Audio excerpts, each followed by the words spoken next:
Hello friends, நம்ம excellent மூவிஸில் வழக்கமாக Hollywood படத்தை மட்டும் தான் எடுத்து வாய்ஸ் ஓவர் பண்ணுறது வழக்கம். வரலாற்றிலே முதல் முறையாக ஒரு மலையாள படத்தை எடுத்து வாய்ஸ் ஓவர் பண்ண போகிறோம். ஏன்னா படத்தோட கதை அந்த மாதிரி இருக்கும். வருமா படத்தோட கதையான ஒன்லைனை ஷார்ட்டாக சொல்லிடுறேன். அது என்னன்னா, நம்ம படத்தோட ஹீரோயினி பொம்பளை பிள்ளையா பிறந்து அது கல்யாணம் பண்ணி வேற வீட்டுக்கு போக போகிற ஒரே காரணத்தினால அவங்க அம்மா, அப்பா, அண்ணன், தம்பி, லெட்டு லொசுக்குன்னு இருக்கிற எல்லாருமே என்னதான் ஆனாலும் அந்த புள்ள வேற வீட்டுக்கு போக வேண்டிய புள்ள தானேன்னு 5 வயசுல அந்த புள்ள கேட்ட பொம்மையை வாங்கி தராம, 10 வயசுல அந்த பிள்ளைக்குன்னு தனியா ட்ரெஸ் வாங்கி தராம, 15 வயசுல அந்த பிள்ளைக்கு பிடிச்ச படிப்பை படிக்க விடாம, 20 வயசுல அந்த பிள்ளைய கல்யாணமே பண்ணி கொடுத்துறானுங்க.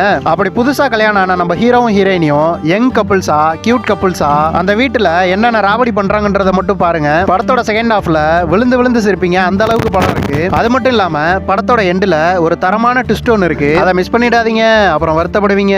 இப்ப படத்துக்குள்ள போவாங்க. இப்ப படத்தோட ஸ்டார்டிங் சீன்லயே சின்ன பிள்ளையா இருக்க நம்ம ஹீரோயினியை காட்ட மாங்காய் மரத்துல மாங்காய் பறிக்கலாமேன்னு மரத்துக்கு மேல ஏற அவங்க மாமாக்காரர் வந்து கீழே இறக்கி விட்டுறாரு. அடுத்த சீன்ல நம்ம ஹீரோயினியோட அண்ணன் விளையாடுற பொம்மைக்கார புடுங்கி இவ கையில தராங்க. அதுக்கு அடுத்த சீன்ல நம்ம ஹீரோயினியோட அம்மா இவளுக்காக பார்த்து அவளுக்காக ஒரு ட்ரெஸ் தச்சு தராங்க. அதுக்கு அடுத்த சீன்ல ஹீரோயினியோட அண்ணன் அவன் படிக்கிற புக்கை கிழிச்சு வச்சிருப்பான். அதுக்காக அவங்க அப்பா போட்டு அவனை வெளுன்னு வெளுக்க ஹீரோயினியும் தான் புக்கை கிழிச்சு வச்சிருக்கா. அவளை அடிக்க மாட்டியான்னு அவன் கேட்க, அதுக்கு அவங்க அப்பா, டே நீ அவளும் ஒன்னாடான்னு ஹீரோயினி அழிக்கவே மாட்டேன்றாரு. சின்ன பிள்ளையில நடந்த இந்த சம்பவம் எல்லாத்தையுமே பெரிய பிள்ளையாகி நம்ம ஹீரோயினி அவ ஃப்ரெண்டு கிட்ட சொல்லிட்டு இருப்பா. அதுக்கு அவ ஃப்ரெண்டும், அட அட அட உன்னை உங்க வீட்டுல என்னமா தாங்குறாங்கன்னு சொல்ல, அதுக்கு நம்ம ஹீரோயினியும் எதுவா இருந்தாலும் கதையை முழுசா கேட்டுட்டு பேசி விக்ஸிடப்பான்னு அப்பதான் கதையை முழுசா சொல்றா.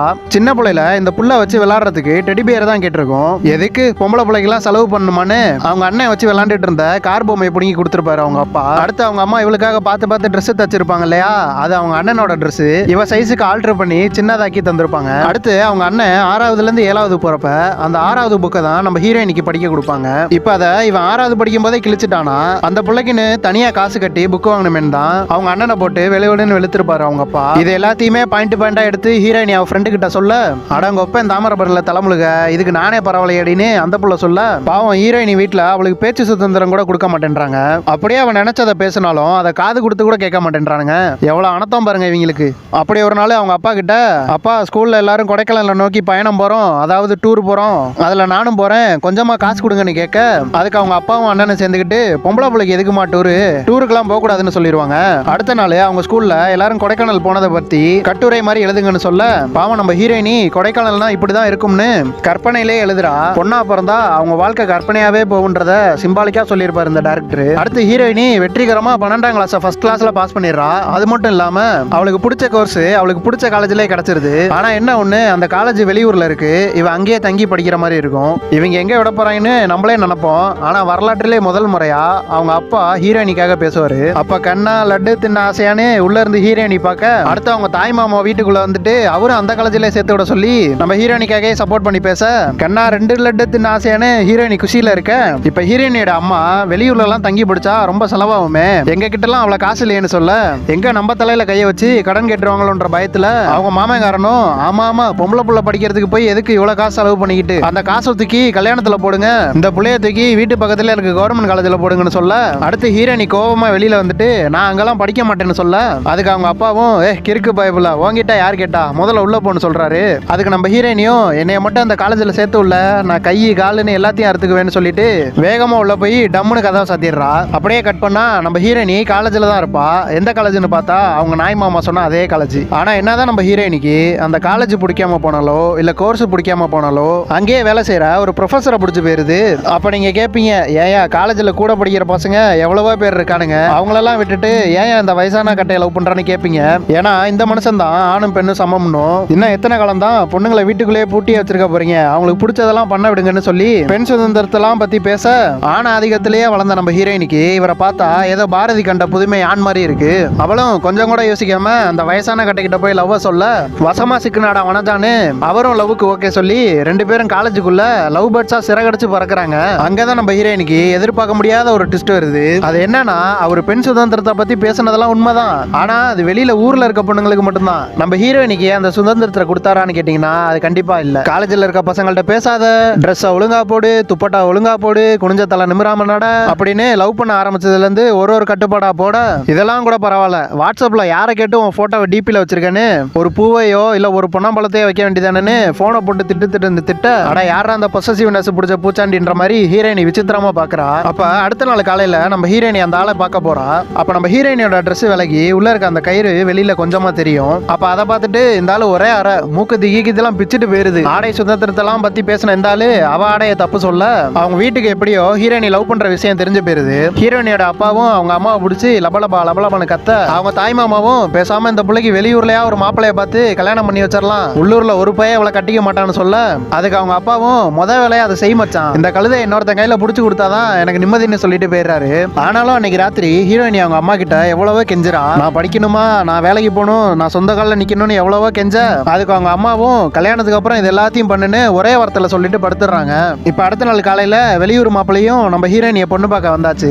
ஆளு கொஞ்சம் கோவக்காரரா இல்ல ரொம்பவே கோவக்காரரா இருப்பார் போல. பொண்ணை சீக்கிரம் வர சொல்லியானு அவங்க அண்ணனை பார்த்து ஒரே முறைக்க சிரிச்சு பேசிக்கிட்டு இருந்தா அவங்க அண்ணன் அப்படியே ஆஃப் ஆகி பொண்ணை சீக்கிரம் வர சொல்லுங்கன்னு சொல்ல ஒரு வழியா ஹீரோயினி வந்துட்டு டீ எல்லாம் கொடுத்துட்டு திருப்பி உள்ள போயிருது. அப்ப மாப்பிள்ளையோட அண்ணன் மாப்பிள்ளைய பத்தி, ஐயா என் தம்பி ஒரு படிக்காத பட்டதாரிங்க, 8ஆவதே 3 வருஷம் படிச்சான், அதுக்கப்புறம் வேணாம் நாங்களே சொல்லிட்டோம், இப்ப சொந்தமா சிக்கன் ஸ்டால் வச்சு அவன் தான் குடும்பத்தை ரன் பண்றான்னு சொல்ல அந்த சைட்ல இருந்து ஹீரோயினியோட அண்ணனும் என் தங்கச்சி மேல படிக்கணும் வேலைக்கு போகணும்னு ஆசைப்படுறான்னு சொல்ல அதுக்கு மாப்பிள்ளையும் எனக்கு ஒன்றும் பிரச்சனை இல்ல, தாராளமா எங்க வீட்டுக்கு மேல படிக்கட்டும், எவ்வளவு நேரம் வேணாலும் படிக்கட்டும்னு ரொம்ப பெருந்தன்மையா ஒத்துக்கிறாரு. அடுத்து மாப்பிள்ளையோட அம்மாவும் அவங்க பங்குக்கு என் பையன் கோவமே பட மாட்டான், ரொம்ப சாஃப்ட் டைப்னு சொல்லிட்டு பொண்ணையும் பையனையும் பேச பின்னாடி பக்கத்துக்கு அனுப்பிச்சு விடுறாங்க.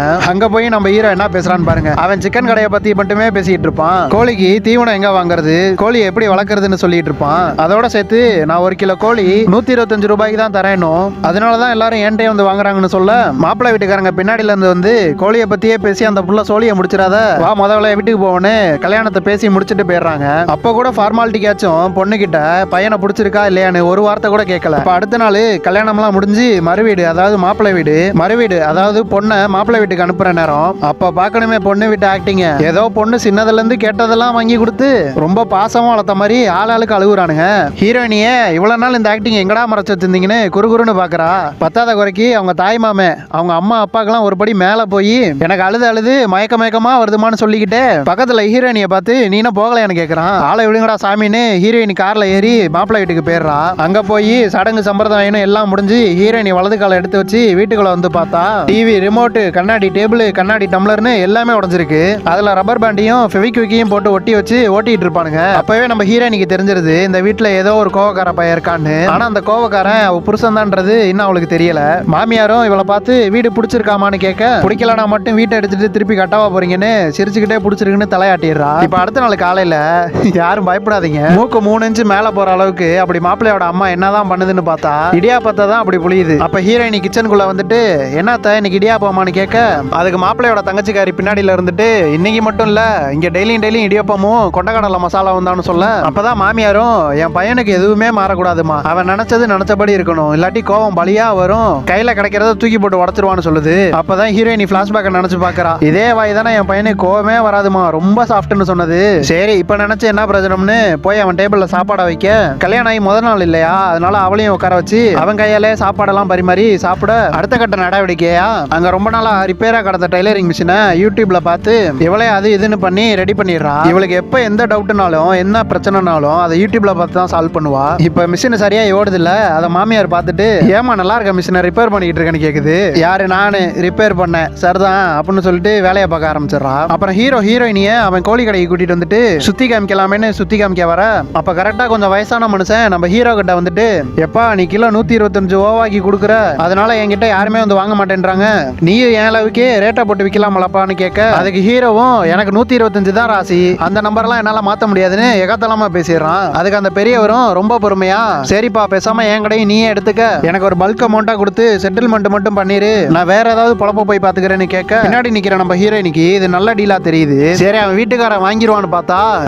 பாத்துக்கலாம்னு சொல்லிட்டு உள்ள போயிடுறான். அப்ப நம்ம ஹீரோயினியும் அந்த கடைக்குள்ள வேலை செய்யற பயலுகளை பார்த்து ஏன்பா கடை என்ன கொஞ்சம் நீட்டா வச்சுக்கலாம்லப்பான்னு கேட்க அவங்க இவளை கொஞ்சம் கூட மதிக்காம இது என்ன தாஜ்மஹாலா நீட்டா வச்சுக்க கறிக்கடமான்னு சொல்லிட்டு அவங்க வேலையை பார்க்க ஆரம்பிச்சிடறானுங்க. அப்ப அன்னைக்கு நைட்டு டின்னருக்கு ஹீரோயின் யூடியூப்ல பார்த்து விதவிதமா சமைச்சு வைப்பா. இவனுக்கு தான் இடையாப்பத்தை தவிர வேற எதுவுமே இவன் தொண்டையில இறங்காது.